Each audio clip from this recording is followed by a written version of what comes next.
What up, JP Nation? It's your boy JP. Today we are reacting to how good was Dr. J actually before Michael Jordan, before Dominique Wilkins, before Kobe Bryant, before Vince Carter. We had Dr. J, the first basketball superhero.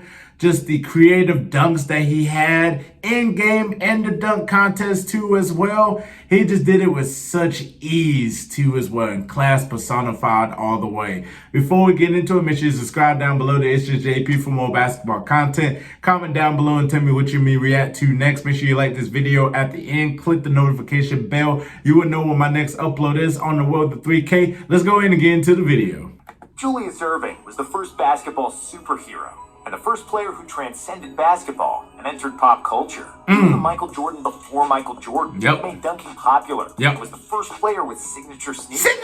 Here's the video about Dr. J. How good was he actually? Why he was one of the most important figures in NBA history? And where does he rank among the all-time best? The throw, man. The throw is just iconic, man. He had his signature shoe that everybody wanted to have because everybody was trying to be the doctor. Man, and then the announcer, when he announces his name, Julius the Dr. Erving. Oh, man. Let's go ahead and get into it, man. Basketball beginnings.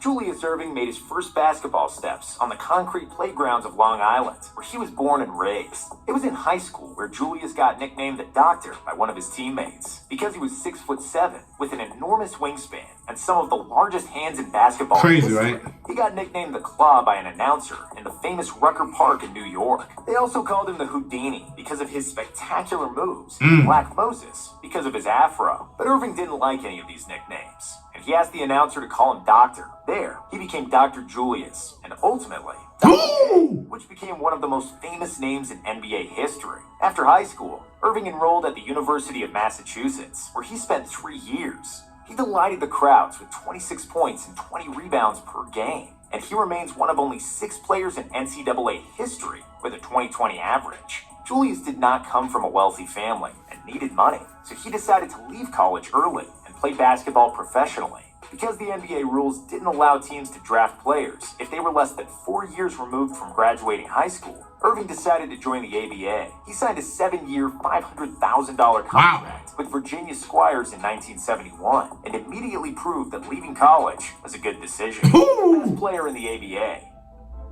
Julius averaged 27 points, 15 rebounds, and 4 assists in his inaugural season, and was named to the second All-ABA team and a runner-up for Rookie of the Year behind Artis Gilmore. In his second year, he led the ABA in scoring with 31.9 points per game, and for the first time, Erving realized he might be the best basketball player in the world. I didn't think I might be the most talented player in the world, but after I became a pro, after my second year in Virginia, I thought that there was a possibility that I could offer something unique, Dr. J. And he indeed offered something unique. Yes, he did. Something never before seen in professional basketball. Dr. J was highly athletic. Yes. He glided through the air and finished actions with thunderous dunks. Yes. He dunked with the right, with the left, from every possible angle, and further away than everybody was accustomed to. His dunks were also a regular occurrence, and they didn't just happen sporadically, like in the 50s and the 60s. And even when Erving didn't dunk, he was a deep bag of layups, scoop shots, and other acrobatic finishes. He was slippery when driving to the basket, and always had a different solution for opposing defenders. Dr. J was the most exciting basketball player in the world,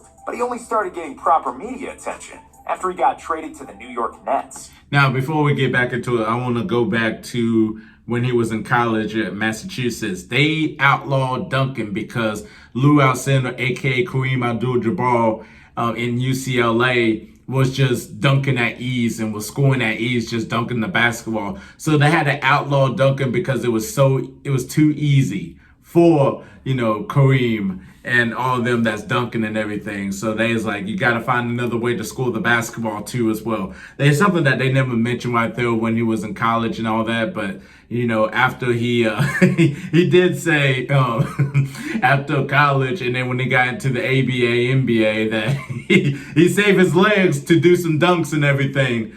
Man, he was just so creative, man. And he can rebound that basketball because he was so athletic. The throw, man, just the throw itself, like, just iconic, man. Just iconic. So, and only in his second year in the ABA that he realized that he was the best player on the planet. Really tells you how special and talented he was, man. Before his third ABA season, in 1974, his first year with the Nets, Come on, why Dr. J led the ABA in scoring once again, pushing his team to the best record in the league, with 27 points, 11 rebounds, and 5 assists per game. Erving was also awarded the ABA MVP. He proved his dominance over the competition in the playoffs, and led the Nets to the title, losing just 2 games in 3 postseason series. Wow. Next season, the Nets once again had the best record in the league. Dr. J repeated as the league MVP, but they surprisingly lost in the first round of the playoffs. Wow. Despite Erving's stellar play, they would bounce back perfectly in the 1976 season, where Erving would once more lead the league in scoring and win his 3rd consecutive MVP award. In the playoffs, Dr. J averaged 35 points, 13 rebounds, and 5 assists per game, leading the Nets to another ABA title. 1976 was also memorable for the first dunk contest in history, in which Dr. J competed against other high-flying scorers like David Thompson, George Gervin, and Marcus Gilmore. Despite formidable competition, Dr. J dominantly won after dunking 2 balls simultaneously and a dunk from the free throw line.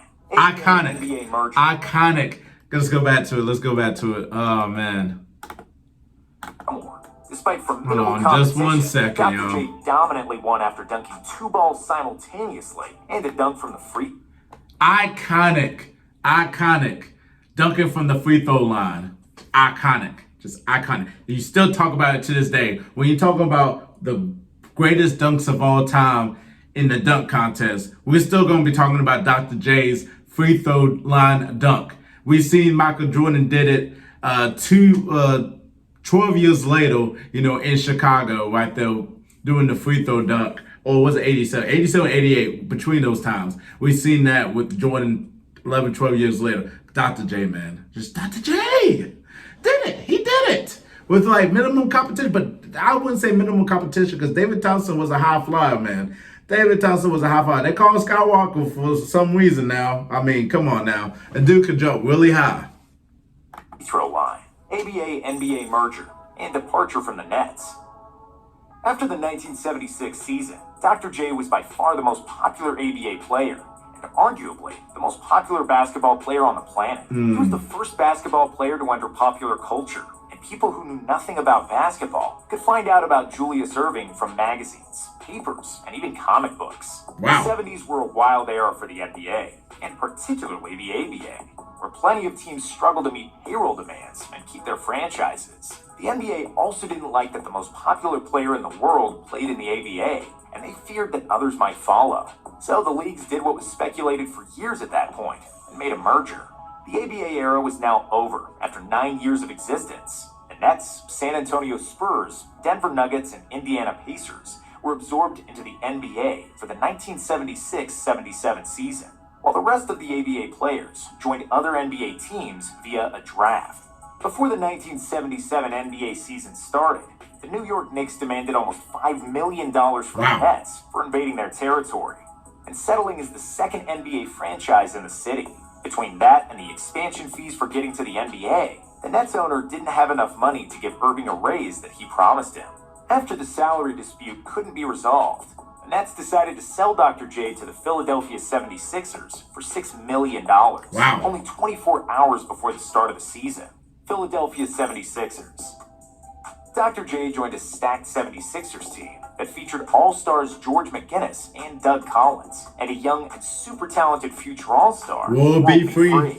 Because the team had so much firepower, Dr. J took fewer shots, and his numbers slightly decreased from his ABA. Get up, Bill Walton! He averaged 22 points, 8 boards, and 4 assists per game. However, he proved that he was the #1 gunslinger in basketball when the All-Star game rolled around. Erving scored 30 points, grabbed 12 boards, recorded 4 steals, and walked away with the MVP trophy. Philadelphia had the best record in the East and got to their first NBA Finals since the Wilt Chamberlain era.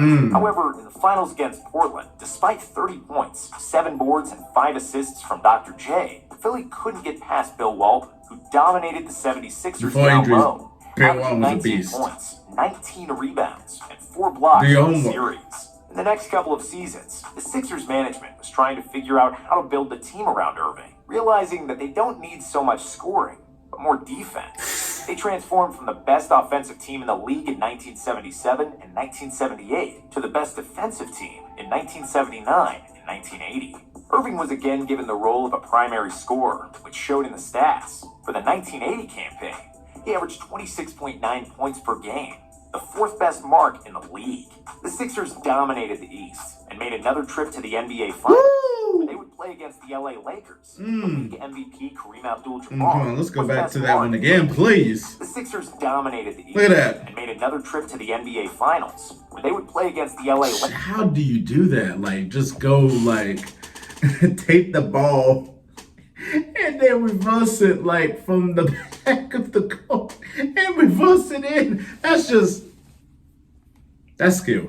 Lakers, the league MVP Kareem Abdul-Jabbar, and the rookie Magic Johnson, who was already the best point guard in the NBA. In Game 4 of a tight series, Erving made the legendary baseline move. How would you that do would that? go down as one of the most memorable plays in NBA How would you do history. that? Dr. J drove along the right Look at baseline that. and jumped in the air, aiming to score a layup. When his route to the rim was blocked by Abdul-Jabbar's outstretched arms, Erving brought the ball back down and Just just look at continued that. to glide. He flew Wow. in the air until he reached the other side of the hoop, after which he released Damn. a soft, underhanded scoop for the score. Here I was trying to win a championship, and my mouth just dropped open. He actually did that. I thought, what should we do? Should we take the ball out, or should we ask him to do it Do it again. Magic Johnson said. Despite Erving's brilliance, Magic would have the last laugh. The Lakers won Game 6 in Philly, with Johnson starting at center, replacing the injured Kareem, and scoring 42 points to lead the Rookie Lakers to too. the title. Mhm. The 1980-81 season was Erving's greatest individual year in Philadelphia. After averaging 24.6 points, 8 boards, and 4.4 assists per game, he was named the league MVP. The 76ers had the best record in the league, but they blew a 3-1 lead against Larry Bird and the Celtics in their conference finals, losing the last 3 Battles. games by a combined 5 points. Close but no cigar theme continued in the 1982 season. It was another dominant year for the Sixers and Dr. J, where Philly avenged their loss to the Celtics in the Eastern Finals. But after they got rid of Bird, here came Magic in the finals, and the Sixers couldn't get over the hump again, Dang. despite 25 points per game. We need some help. It was Dr. J's 3rd finals loss in 6 years That's with the crushing. Sixers. And despite him proving his brilliance, he was running out of time. Erving was 32 years old, and if he was going to win Get an up, NBA Coop. title, the team needed to make a change. Moses Malone and Fo. There we go. Moses Malone was the NBA MVP in 1982, and by the end of that season, he became a restricted free agent. The Sixers offered him $13 million over 6 seasons, Wow. which was a reasonable price for the best center in the league.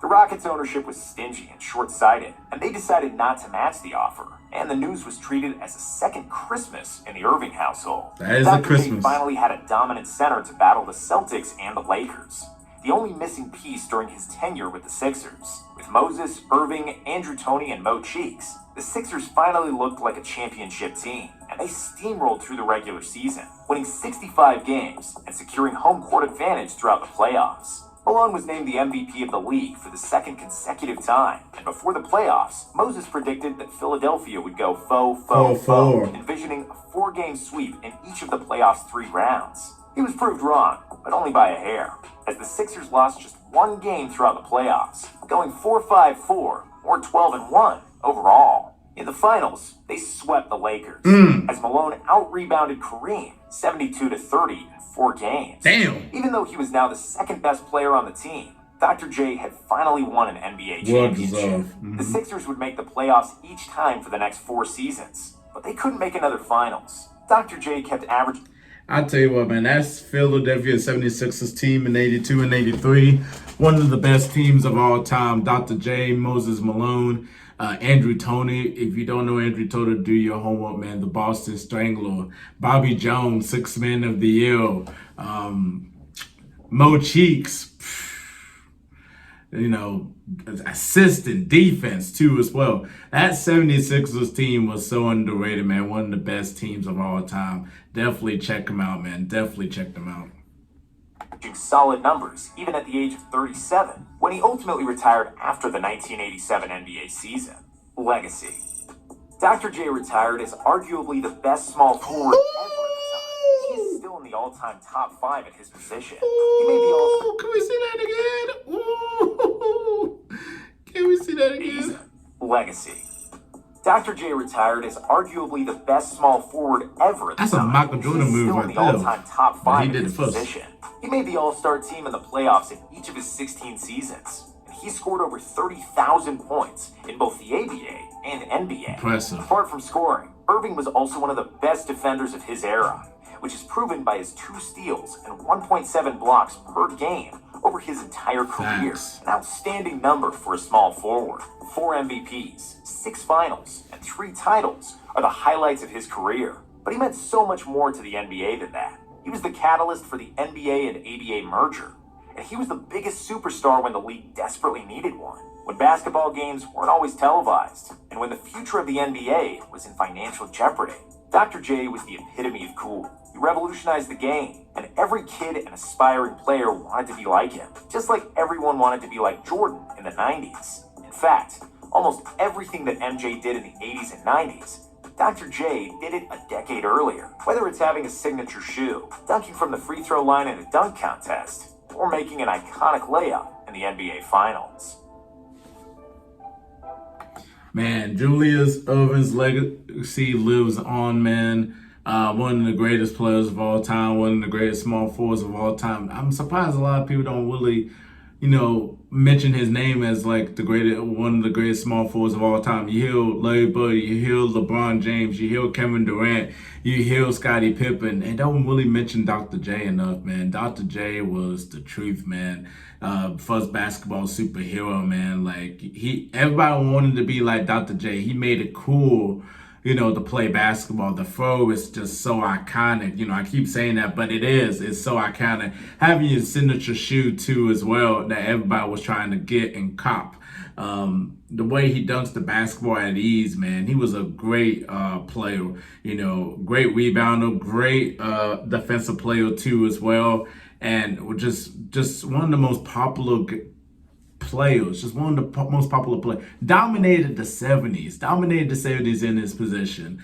And class personified all the way. Like, he'd never get into a lick of trouble. Like, he is just class all the way. Like, whenever you hear people say anything about Dr. J, it is all positive. No negatives, nothing. It's all positive. And the way he commands the audience, like, you feel like a kid, pretty much. Like, when you listen to him, So, man, like I said, Dr. J was just unbelievable, man. And, he got a really good resume, man. A really good resume. 4-time MVP, went to 5-6 finals, 3 titles. Just impressive resume. So comment down below and tell me your thoughts on Dr. J. Comment down below and tell me what you may react to next. Subscribe to ItzJustJP for more basketball content. Shout out to Nonstop Sports for the video. Click the notification bell. You will know when my next upload is. Make sure you like this video at the end. On the road to 3K. I'm JP, and we out of here. Peace.